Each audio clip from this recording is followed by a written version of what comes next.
Hello friends, good morning. നമ്മുടെ Kerala TV സീരിയലിലേക്ക് എല്ലാവർക്കും സ്വാഗതം. അങ്ങനെ അച്ഛനെ വന്ന് ചോദ്യം ചെയ്യുക നമ്മുടെ അപർണ മോള്. അപ്പോൾ ഇങ്ങനൊരു അവസരം ഒത്തു കിട്ടിയപ്പോൾ അച്ഛൻ എന്തിനാ കണ്ണടച്ച് കളയുന്നത് എന്നിങ്ങനെ മോള് ചോദിക്കുക. അപ്പം നിന്റെ ജീവിതത്തെ ബാധിക്കുന്ന ഒന്നും ഇനി ഞാൻ ചെയ്യില്ല എന്ന് തമ്പി അന്നേരത്തേക്കും അപർണയോട് പറഞ്ഞു.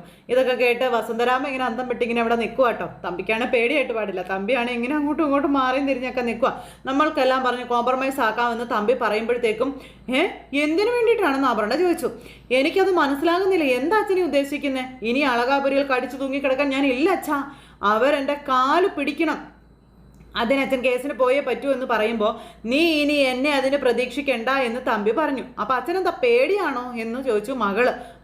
അതൊന്നും അല്ല എന്നും പറഞ്ഞ് ഭയങ്കര ടെൻഷനായി സംസാരിക്കുക തമ്പി മകളുടെ മുന്നിൽ പെട്ട് നിൽക്കുവാണ്.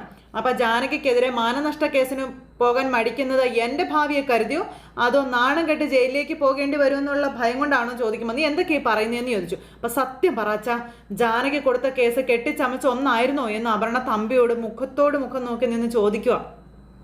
തമ്പി തീർന്നു, തമ്പി പെട്ടു. തമ്പിക്ക് ഇനിയൊരു ഇതില്ല. അപ്പം കള്ളം പറഞ്ഞ് എന്നെ വിഡ്ഢിയാക്കാമെന്ന് അച്ഛൻ കരുതണ്ട അച്ഛാ. അജയ് എന്നോടെല്ലാം പറഞ്ഞുവെന്നും നിഷേധിച്ചാൽ അജയ് ഞാൻ ഇവിടെ കൊണ്ടുവരുമെന്നും ആ പാരസ്യാരെ നശിപ്പിച്ചതാണെന്ന് അജയോട് അച്ഛൻ പറഞ്ഞ ഹരം കൊണ്ടില്ലേ എന്നുള്ള കാര്യങ്ങൾ ഇങ്ങനെ അപർണ തമ്പിയോട് ചോദിച്ചു. തമ്പിയാണ് നിന്നൊരുക്കുക. തമ്പി ഭയങ്കര ടെൻഷൻ അടിക്കുമ്പോൾ ഇനി എന്തിനാ മടിക്കുന്നത്? സമ്മതിച്ചു കൊടുക്കാൻ പറഞ്ഞു വസുന്ധര. അത് രാധാമണി വാരസ്യാർ കോടതിയിൽ നിഷേധിച്ചത് എന്തിനാണെന്ന് ചോദിച്ചു തമ്പി. വല്ലവരും വല്ലതും പറയുന്നതും കേട്ടിട്ട് നീ നിന്റെ അച്ഛൻ്റെ നേരെ വിരൽ ചൂണ്ടി വരരുന്ന് പറയുമ്പോൾ അച്ഛൻ പറയുന്നത് പച്ചക്കള്ളമാണെന്ന് പറഞ്ഞു അപർണ. രാധാമണി വാരസ്യാർ കോടതിയിൽ പറയാൻ മടിച്ചതിൻ്റെ പിന്നിൽ എന്തോ ഒരു കാര്യം ഉണ്ടെന്ന് അപർണ പറയുവാണ്. അച്ഛൻ അവരെ ഭീഷണിപ്പെടുത്തി കാണുമെന്നുള്ള കാര്യവും അപർണ തമ്പിയോട് പറയണം. അതൊക്കെ കേട്ട് തമ്പി ഇങ്ങനെ കുന്തം വിഴുങ്ങി ഇങ്ങനെ നിൽക്കുവാണ്. കോടതിയിൽ നിന്ന് മടങ്ങി വന്ന് അവരെന്നോട് പറഞ്ഞത് നീയും നിന്റെ അച്ഛനും ആഹ്ലാദിക്കുന്നത് അവരുടെ ഔദാര്യം കൊണ്ടാണെന്നുള്ള കാര്യങ്ങൾ അപർണ തമ്പിയോട് പറയുക. തമ്പി ഇതൊക്കെ കേട്ട് ഇങ്ങനെ കൈയും കാലും വരച്ച് നിൽക്കുക. അജയ് മാത്രമല്ല, ഇന്ദ്രജിയും എന്നെ വിളിച്ചു പറഞ്ഞു ജാനകി അച്ഛനെതിരെ കൊടുത്ത കേസ് അത് സത്യമാണെന്നുള്ളത്. അപ്പോഴും ഞാനത് വിശ്വസിച്ചില്ല എന്നുള്ള കാര്യമൊക്കെ അപർണ പറയുവാണ്. ഞാൻ നടത്തുന്നത് നിഴൽ യുദ്ധമായിരുന്നു. ആ കേസിനെ പറ്റി പഠിച്ച അജയ്ക്ക് അന്നേ മനസ്സിലായി അച്ഛൻ തെറ്റ് ചെയ്തവനാണെന്നുള്ള കാര്യമെന്നൊക്കെ പറയുകയാണ് അപർണ മോള്. എനിക്ക് ഈ കേസിൽ ഒന്നും ചെയ്യാനില്ല എന്ന് അജയ് പറഞ്ഞത് സത്യം മനസ്സിലാക്കിയാണെന്നുള്ള കാര്യങ്ങളും അപർണ പറയുന്നു കേട്ടോ. തമ്പി മിണ്ടാട്ടം മുട്ടി ഇങ്ങനെ അവിടെ നിൽക്കുവാണ്. ഇനിയും എന്നോട് നിഷേധിക്കാൻ അച്ഛന് പറ്റുമോ എന്ന് ചോദിക്കുമ്പം ഇതൊക്കെ കള്ളു അല്ലാണ്ട് പിന്നെ എന്താണ്? ഞാൻ നിഷേധിക്കും എന്ന് തമ്പി പറയുമ്പം ഇതെല്ലാം പച്ച കള്ളമാണെങ്കിൽ അത് എൻ്റെ മുന്നിൽ തെളിയിച്ചു തരാൻ അച്ഛൻ മാനനഷ്ടത്തിന് കേസ് ഫയൽ ചെയ്യണം. കോടതിയിൽ അവർ വരും, രാധാമണി വാരസ്യാർ അവർ പറയട്ടെ സത്യം എന്താണെന്നുള്ളതെന്നൊക്കെ അപർണ പറയുമ്പോഴത്തേക്കും തമ്പി പിന്നെയും കിടക്കുന്നു മൂക്കും കുത്തി കുഴിയിലേക്ക്. തമ്പിക്ക് എന്ത് ചെയ്യണമെന്ന് അറിയില്ല. അപ്പം എന്ത് സത്യമാടി രാധാമണിക്ക് ഇനി പറയാനുള്ളതെന്ന് ചോദിച്ചു. ഇയാൾക്കൊരു മകൾ രാധാമണിയിൽ പിറന്നിട്ടുണ്ടെന്നോ അതാണോ പറയേണ്ടതെന്ന് അമ്മ ചോദിക്കുമ്പം എന്താ നിങ്ങൾ പറഞ്ഞത് എന്താ പറഞ്ഞതെന്ന് ചോദിച്ചാൽ അപർണ നേരെ അമ്മയുടെ അടുത്തേക്ക് ചെന്നു. ഒന്നുകൂടെ പറയാന്നും പറഞ്ഞ് ചെന്നു. അപ്പം അതേടി രാധാമണിക്ക് ഇയാളിൽ നിന്ന് ഒരു കുഞ്ഞുണ്ടായി എന്നുള്ള കാര്യം പറയുക അപർണയോട്. അപർണ നടുങ്ങി. അപർണ ഇങ്ങനെ അന്തം വിട്ട് നിൽക്കുക. ഏതോ മെൻ്റൽ ഹോസ്പിറ്റലിൽ വെച്ച് രാധാമണി ഒരു പെൺകുഞ്ഞിനെ പ്രസവിച്ചെന്നും 2-3 ദിവസം കഴിഞ്ഞ് രാധാമണി ആ കുഞ്ഞിനെ ഉപേക്ഷിച്ച് പോയി ആരോ പറഞ്ഞ് വിവരം അറിഞ്ഞ അബിയുടെ അച്ഛൻ ആ കുഞ്ഞിനെ ഏറ്റുവാങ്ങിയ ഒരു ഓർഫനേജിൽ കൊണ്ടുപോയി കഥകളെല്ലാം പറയുവാണ്. അപ്പോൾ അതെല്ലാം കേട്ട് അവരുടെ ഇതിലേക്ക് പുക പറക്കുക. തമ്പി ഇങ്ങനെ ഓട്ടക്കണ്ടിട്ട് മോളെ നോക്കിക്കൊണ്ട് ഇങ്ങനെ നിൽക്കുന്നു. അങ്ങനെ അമ്മ എല്ലാം പറയുവാണ്. പറഞ്ഞ കാര്യങ്ങളെല്ലാം പറഞ്ഞിട്ട് ഇയാളുടെ മകളാണ് ജാനകി എന്നുള്ള കാര്യങ്ങൾ ഒച്ചത്തിൽ വിളിച്ചങ്ങ് പറയുവാണ് നമ്മുടെ വസുന്ധരാമ. അപർണയുടെ ഉണ്ടക്കണ്ടി ഇങ്ങനെ ചാടി നിലത്ത് കിടക്കുക. അപർണയ്ക്കൊന്നും പറയാനില്ല. തമ്പിയെ ഇങ്ങനെ നോക്കുവാണ്. അപ്പോൾ നടന്ന കാര്യങ്ങളെല്ലാം അമ്മ മകൾക്ക് പറഞ്ഞു കൊടുത്തു. ഇതൊക്കെ കേട്ട് മകൾക്ക് എന്തായാലും പറയാൻ പറ്റുമോ? മകളുടെ ഉത്തരം മുട്ടി, മകളുടെ നാക്കിറങ്ങിപ്പോയി, അങ്ങനെയൊക്കെ മകൾ ഇങ്ങനെ അവിടെ നിൽക്കുന്നു. അങ്ങനെ അപർണ പിന്നെ ജാനകിയെ കാണിച്ചു കൂട്ടിയത് ഓരോന്നും ആലോചിക്കും കേട്ടോ. അവളെയാണ് നീ അച്ഛനും അമ്മയും ഇല്ല എന്ന് വിളിച്ച് അധിക്ഷേപിച്ചതെന്നൊക്കെ പറഞ്ഞു. അങ്ങനെ പറഞ്ഞു ഓരോ പോയിന്റുകളും നമ്മുടെ അപർണ ഓർക്കുക. അമ്മ പറഞ്ഞതൊക്കെ കേട്ടിട്ട് സ്തംഭിച്ചിങ്ങനെ നിന്നുപോയിട്ട് അപർണ, നിന്നോട് ജാനകി കാണിക്കുന്ന അലിവ് നീ അവളുടെ അനിയത്തിയാണെന്ന് അറിഞ്ഞുകൊണ്ട് തന്നെയാണെന്നുള്ള കാര്യവും വസുന്ധരാമ അപർണയോട് പറഞ്ഞു. അപർണയ്ക്ക് എന്തെങ്കിലും പറയാനുണ്ടോ? ഒന്നും പറയാനില്ല. പിന്നീട് നടന്ന കാര്യങ്ങൾ, പണ്ട് നടന്ന കാര്യങ്ങൾ ഇതെല്ലാം ആലോചിക്കുക അപർണ. നിന്റെ അച്ഛന് എല്ലാ സത്യങ്ങളും അറിയാം. ജാനകി സ്വന്തം മകളാണെന്ന് അറിഞ്ഞിട്ടും അവളെ കൊന്നുകളയാൻ ശ്രമിച്ച മഹാപാപിയെയാണ് നീ അച്ഛനെന്ന് വിളിക്കുന്നതെന്നുള്ള കാര്യം വസുന്ധരാമ അപർണയോട് പറഞ്ഞു. അയ്യോ അയ്യോ, അപർണയുടെ കണ്ണിൽ നിന്ന് ഇങ്ങനെ രക്തമാണ് ഒഴുകുന്നത്. അപർണ ഇങ്ങനെ കണ്ണടച്ചൊരു നിപ്പ്. തമ്പിയാണ് ഒരു ഗ്ലാസ്സും എടുത്ത് പിടിച്ച് അതിനകത്ത് മദ്യം ഒഴിച്ച് ഇങ്ങനെ അങ്ങോട്ടും ഇങ്ങോട്ടും നടക്കുക. അപ്പം നിങ്ങളുടെ മകളാണോ ജാനകി എന്ന് ചോദിച്ചാൽ അപർണ ചെന്നു. ഞാൻ കേട്ടതൊക്കെ സത്യമാണോ എന്ന് അപർണ ചോദിക്കാം. നിങ്ങളുടെ നാവിൽ നിന്ന് തന്നെ എനിക്കത് കേൾക്കണം, പറയാൻ. ഞാൻ കേട്ടത് സത്യമാണോ? ജാനകിയുടെ അച്ഛൻ നിങ്ങളാണോന്ന്. അപ്പോൾ നീ കേട്ടതല്ല സത്യമാണെന്ന് തമ്പി മകളുടെ മുന്നിൽ ഏറ്റവും പറഞ്ഞതേ കിടക്കുന്ന ചട്ടിയും കലവും നിലത്ത്. തമ്പി ഇങ്ങനെ അയ്യോന്നും പറഞ്ഞ് ഇങ്ങനെ നിൽക്കുമ്പോൾ ഒരു നെടുവീർപ്പിട്ടു നമ്മുടെ അപർണ. ഞാൻ നിങ്ങളെ ദൈവത്തെ പോലെയാണ് കണ്ടതെന്നും നിങ്ങളെന്നെ ചതിച്ചെന്നും അപർണ പറയുക. അച്ഛനിൽ കവിഞ്ഞ് എനിക്ക് ആരും ഉണ്ടായിരുന്നില്ല എന്ന് അപർണ തമ്പിയോട് പറഞ്ഞ് കരയുക. നിങ്ങളെ ഞാൻ സ്നേഹിച്ചതുപോലെ എൻ്റെ അമ്മയെ ഞാൻ സ്നേഹിച്ചിട്ടില്ല എന്നും അപർണ തമ്പിയോട് പറയുക കേട്ടോ. അച്ഛനായിരുന്നു എൻ്റെ ഹീറോ, എൻ്റെ എല്ലാം എൻ്റെ അച്ഛനായിരുന്നു എന്നും പറഞ്ഞു. അപ്പം തമ്പിയുടെ മോള് എന്നുള്ളൊരു അഹങ്കാരമായിരുന്നു എനിക്ക്.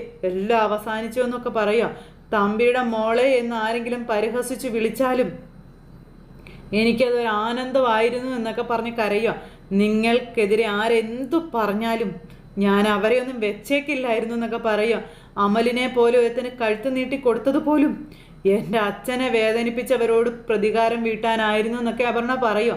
എൻ്റെ ജീവിതം പോലും അച്ഛന് വേണ്ടി അറിഞ്ഞുകൊണ്ട് ബലി കൊടുത്തവളാണ് ഞാനെന്നൊക്കെ അപർണ പറയുക കേട്ടോ. തമ്പിക്കൊന്നും പറയാനില്ല. നിങ്ങൾക്ക് വേണ്ടി അളകാപുരി വീട് കുളം തോണ്ടാൻ വേണ്ടുന്നതൊക്കെ ഞാൻ ചെയ്തെന്നും പക്ഷേ അബി പ്രഭാവതി അമ്മയുടെ മകനല്ല എന്നുള്ള ആദ്യ ബോംബ് ഞാൻ അവിടെ പൊട്ടിച്ചു. എല്ലാം മകളെ ഏറ്റു പറയുക. അങ്ങനെ അപർണ ഇന്ന് വരെ ചെയ്തിട്ടുള്ള എല്ലാ കാര്യങ്ങളും പറയുക. അപ്പം നിങ്ങൾക്കെതിരെ ജാനകി കേസിന് പോയപ്പോൾ ഒരു മകൾ അച്ഛനോട് പകരം വീട്ടുകയാണെന്ന് അറിയാതെ നിങ്ങൾക്ക് രക്ഷകയായി ഞാൻ ഓടി നടന്നു. ഞാനാണ് ശരിക്കും വിഡ്ഢിയായതെന്നൊക്കെ പറയുക. എല്ലാവരും നിങ്ങളെ വെറുക്കുമ്പോൾ നിങ്ങളെ ഞാൻ വിശ്വസിച്ചു, ചേർത്ത് പിടിച്ചു. എൻ്റെ അച്ഛൻ തെറ്റ് ചെയ്യില്ല എന്ന് ഞാൻ വാദിച്ചു. അച്ഛനെതിരെ ഏതോ ഒരു സ്ത്രീയെ വെച്ച് കള്ളക്കേസിന് പോയവളെ കൊന്നുകളയാൻ വേണ്ടി ആളെ വരെ ഞാൻ ഏർപ്പാടാക്കി. എനിക്കറിയില്ലായിരുന്നു അവൾ നിങ്ങൾക്ക് പിറന്ന മകളാണെന്നുള്ള കാര്യമെന്നൊക്കെ അപർണ പറയുക.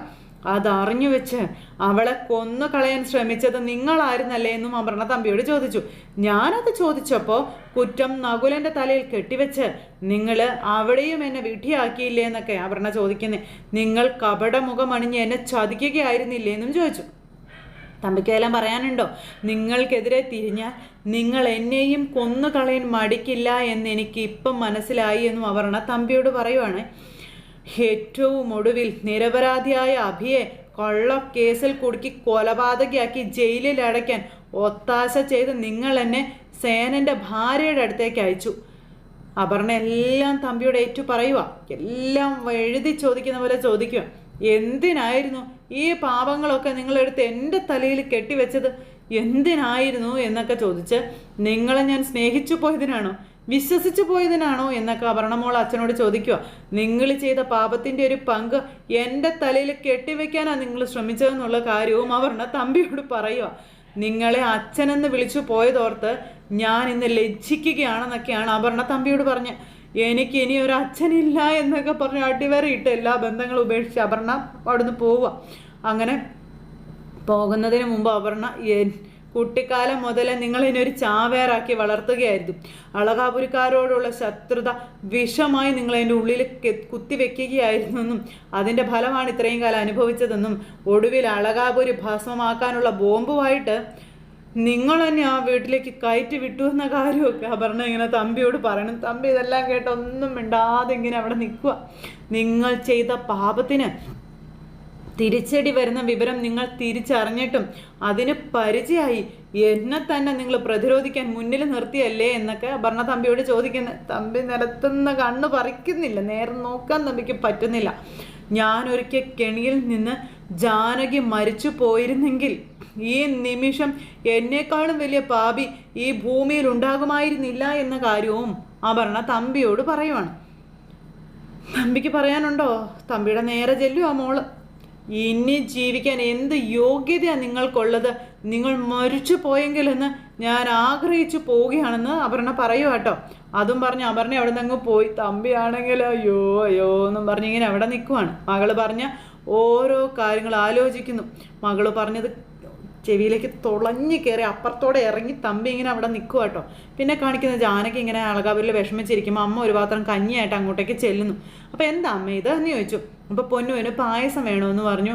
അങ്ങനെ ഉണ്ടാക്കിയതാണെന്നും പറഞ്ഞ ജാനകിയുടെ അടുത്തേക്ക് ചെല്ലുന്നത്, കഞ്ഞി ആയിരുന്നില്ല. അപ്പോൾ അവളെവിടെയാന്ന് ചോദിച്ചു. അപ്പോൾ കിച്ചണിലിരുന്ന് ആസ്വദിച്ച് കഴിക്കുന്നുണ്ടെന്ന് പറഞ്ഞു അമ്മ. അങ്ങനെ അമ്മ മകൾക്ക് ഇത് കോരി കൊടുക്കുക. അങ്ങനെ അമ്മയും മോളും കൂടെ പായസമൊക്കെ കോരി കുടിക്കുന്നതും കൊടുക്കുന്നതും ഒക്കെ കണ്ടുകൊണ്ടാണ് അപർണ അങ്ങോട്ടേക്ക് കയറി വരുന്നത്. അപർണ അങ്ങോട്ടേക്ക് കയറി വരുമ്പോൾ അമ്മ പറഞ്ഞ കാര്യങ്ങൾ ഇനിയും നിനക്ക് മനസ്സിലായില്ലേ, രാധാമണിയിൽ ഈ മനുഷ്യമൃഗത്തിന് പിറന്ന കുഞ്ഞാരാണെന്ന്. അപ്പം നിന്റെ ഭർത്താവിൻ്റെ ഏട്ടത്തി ജാനകിയാണെന്ന് പറഞ്ഞത് അപ്പോഴത്തേക്കും മെമ്മറിയിലേക്ക് കയറി വന്നു അപർണയ്ക്ക്. അപർണ ഇങ്ങനെ ഇവരെ രണ്ടുപേരെയും നോക്കി കുറേ നേരം അവിടെ നിൽക്കുന്നു. ഇവർ രണ്ടുപേരും കൂടി ഇങ്ങനെ അപർണയെ കാണുന്നില്ല, പായസം കുടിച്ചുകൊണ്ടിരിക്കുക. അമ്മയുടെ പായസം കുടിച്ചപ്പോൾ ദേവന് നേദിച്ച പാൽ പായസത്തിൻ്റെ രുചിയാണ് ഇതിന് എന്ന് ജാനകി അമ്മയോട് പറയാം. അത്രയ്ക്കുണ്ടോ എന്ന് ചോദിച്ചു അമ്മ. ഞാൻ രുചിച്ചില്ല. ഉണ്ടോന്നോ? ഇനി എൻ്റെ അമ്മ ഇതൊന്ന് രുചിച്ച് നോക്കും, ഞാൻ കോരി തരാമെന്ന് പറഞ്ഞുകൊണ്ട് നമ്മുടെ ജാനകി അത് അമ്മയ്ക്ക് കോരി കൊടുക്കുന്നു. അപ്പോൾ അപർണ വന്ന് നിൽക്കുന്ന ഇവർ രണ്ടുപേരും കണ്ടില്ല. അപ്പോൾ അമ്മയും മോളും എന്നെ എല്ലാവരും വിഡ്ഢിയാക്കുമായിരുന്നു. വെറുതെ അല്ല, വാരസ്യാർക്കെതിരെ ഞാൻ എന്തു പറഞ്ഞാലും ഇവളെ ഏറ്റുപിടിക്കാൻ വന്നതെന്ന് അപർണ ഇങ്ങനെ മനസ്സിൽ ചിന്തിക്കുക. എന്നിട്ട് കലി കയറി അപർണ അങ്ങോട്ടേക്ക് ചെല്ലുക കേട്ടോ. അപർണ എന്നിട്ട് മാറാൻ തീരുമാനിച്ചിട്ടില്ല. ആ സമയത്ത് അപർണ ചെന്ന് ഇവരെ രണ്ടുപേരെ തുറച്ചു നോക്കിക്കൊണ്ട് ഇങ്ങനെ നിൽക്കുന്നു. അപ്പോഴത്തേക്കും ജാനകി അമ്മ എഴുന്നേറ്റു. ഇങ്ങനെ നോക്കുക കേട്ടോ. ഇങ്ങനെ ജാനകിയെ തുറച്ചു നോക്കി കുറേ നേരം അപർണ ഇങ്ങനെ നിൽക്കുന്നു. ഇവളെന്താ ഇങ്ങനെ നോക്കുന്നതെന്ന് രാധാമണിയമ്മ ഇങ്ങനെ ആലോചിക്കുക. അപ്പം നീ എന്തിനാ എന്നെ ഇങ്ങനെ തുറച്ചു നോക്കുന്നതെന്ന് ജാനകി ചോദിക്കുമ്പം നിന്നെ ഞാനൊന്ന് നന്നായിട്ട് കാണട്ടെ എന്ന് പറഞ്ഞു അപർണ. അപ്പം നീ ഇതുവരെ എന്നെ കണ്ടിട്ടില്ലേ എന്ന് ജാനകി ചോദിച്ചു കേട്ടോ. ആദ്യം കണ്ടതുപോലെ ഒന്നും അല്ലല്ലോ, നീ ഇപ്പം അങ്ങ് ജയിച്ച് നിൽക്കല്ലേ എന്ന് അപർണ പറഞ്ഞു. അപ്പം ജയിച്ചതൊക്കെ നീയല്ലേ എന്ന് ജാനകി ചോദിച്ചു. എന്നോടുള്ള നിന്റെ പക അടങ്ങിയിട്ടില്ലെന്നും മനസ്സിലായി. നിന്റെ പ്രിയപ്പെട്ട അച്ഛനെ നാണം കെടുത്തിയതിന് നീ മാനനഷ്ടത്തിന് കേസ് കൊടുക്കാൻ പോവുകയാണെന്ന് അമ്മ പറഞ്ഞല്ലോ എന്ന് ജാനകി. മാനം ഉള്ളവർക്കല്ലേ മാനം നഷ്ടപ്പെടേണ്ടതുള്ളൂ എന്ന് അപർണ. ഇപ്പം അങ്ങനെയായോ കാര്യങ്ങൾ? നിന്റെ അച്ഛന് മാനം ഇല്ല എന്ന് നിനക്ക് മനസ്സിലായല്ലേ എന്ന് ജാനകി അപർണയോട് ചോദിക്കുക. അപ്പോൾ രാധാമണിയമ്മയ്ക്ക് എന്തോ തോന്നി, എന്ന് മനസ്സിലായി. അതൊക്കെ അവിടെ നിൽക്കട്ടെ, ഇത് നിന്റെ വീടല്ലേ. അമല് പറയുന്നത് പോലെ ഇത് കുടുംബ വീടല്ല. പിന്നെ അമൽ എന്നോട് ഇറങ്ങിപ്പോകാൻ പറഞ്ഞിട്ടും നീ എന്താണ് നിന്റെ വീട്ടിൽ നിന്നും എന്നെ ഇറക്കി വിടാത്തത് എന്ന് ചോദിച്ചു ഈ അപർണ. അതെന്താണെന്ന് നിനക്കറിയില്ലേ എന്ന് ചോദിച്ചു. നീ എൻ്റെ അനിയത്തി ആയതുകൊണ്ടാണെന്ന് പറഞ്ഞു ജാനകി. ഞാൻ എങ്ങനെ നിന്റെ അനിയത്തി ആകും? എൻ്റെ ഭർത്താവ് എന്നെ വേണ്ടെന്ന് പറഞ്ഞ് ഡിവോഴ്സ് കേസ് ഫയൽ ചെയ്തിരിക്കുകയാണല്ലോ. അപ്പോൾ പിന്നെന്തിനാ നീ എന്നെ സംരക്ഷിക്കുന്നതെന്ന് അപർണ ചോദിക്കുമോ ജാനകിയോട്. അമൽ എന്നെ വേണ്ടെന്ന് പറഞ്ഞ നിമിഷം നിനക്ക് ഞാൻ ആരും അല്ലാണ്ടായില്ലേ എന്ന് അപർണ പറയുമ്പം നിരഞ്ജനയും അങ്ങനെ ഒരു ശ്രമം നടത്തിയില്ലേ? അവളെ ഞാൻ അന്യായിട്ട് കണ്ടിട്ടില്ലല്ലോ. നിരഞ്ജന അല്ല അപർണ, നിങ്ങൾ രണ്ടുപേരും എൻ്റെ അനിയത്തിമാർ തന്നെയാണ്. അപ്പോൾ നിന്റെ അറിവിലേക്ക് ഞാനൊരു കാര്യം പറയാം. എൻ്റെ അമ്മ വസുന്ധര ഒരു കുഞ്ഞിനെ മാത്രമേ പ്രസവിച്ചിട്ടുള്ളൂ, അത് ഞാനാണെന്ന് അപർണ പറയുക കേട്ടോ. എനിക്കൊരു കൂടപ്പിറപ്പില്ല എന്ന് ഈ അപർണ ജാനകിയോട് പറഞ്ഞു. രാധാമണിയമ്മയ്ക്ക് കാര്യം കത്തി. പിന്നെ അച്ഛനും മക്കൾ ഉണ്ടാവില്ലേ എന്നൊക്കെ ചോദിക്കാം. അതൊന്നും എന്നെ ബാധിക്കുന്നതല്ല. എന്നാ നീ കേട്ടോ, എനിക്ക് അച്ഛനില്ല, അച്ഛൻ എന്നൊരാൾ ഇല്ലാത്തവളാണ് ഞാനെന്ന് ആരും അപർണ വന്ന് ജാനകിയോട് പറയുക. അപ്പോൾ സത്യങ്ങളൊക്കെ ജാനകി ഇവള് മനസ്സിലാക്കുന്ന ജാനകിക്ക് മനസ്സിലായി. പിന്നെ എങ്ങനെ നീ എൻ്റെ കൂടപ്പുറപ്പാകും എന്നും അപർണ ജാനകിയോട് ചോദിക്കും കേട്ടോ. ഇവർ അന്തം വിട്ടിങ്ങനെ നിൽക്കുമ്പോൾ. അപ്പോൾ തമ്പി കുട്ടിയുടെ ആരും അല്ലേ എന്ന് നമ്മുടെ രാധാമണി അമ്മ ചോദിച്ചു. അത് ചോദിച്ചപ്പോൾ രാധാമണി അമ്മയുടെ നേരെ തുറച്ചു നോക്കുവാണ് അപർണ. അപ്പോഴേക്കും അപർണ എന്നിട്ട് അകത്തേക്ക് കയറിപ്പോയി. അപർണ കയറിപ്പോയപ്പോൾ അവളെല്ലാം അറിഞ്ഞു മോളെ എന്ന് പറയുവാണ്. മകൾ അച്ഛനെ തള്ളി പറഞ്ഞു എന്ന കാര്യം പറഞ്ഞ് അമ്മ സന്തോഷിക്കുക, നമ്മുടെ രാധാമണി അമ്മ. അപ്പോഴത്തേക്കും ജാനകിക്ക് ടെൻഷനായി. ഇനി എന്താകുമെന്ന് ഓർത്തിട്ട് നേരെ അവിടെ നിന്ന് ഓടുക കേട്ടോ നമ്മുടെ ജാനകി. പിന്നെ കാണിക്കുന്ന അവരുടെ ഡ്രസ്സൊക്കെ മാറി മുറിയിൽ വന്നിരിക്കുക. ഓരോ കാര്യങ്ങളും പറഞ്ഞ് തൊട്ട് മുമ്പ് ജാനകി പറഞ്ഞ കാര്യങ്ങൾ.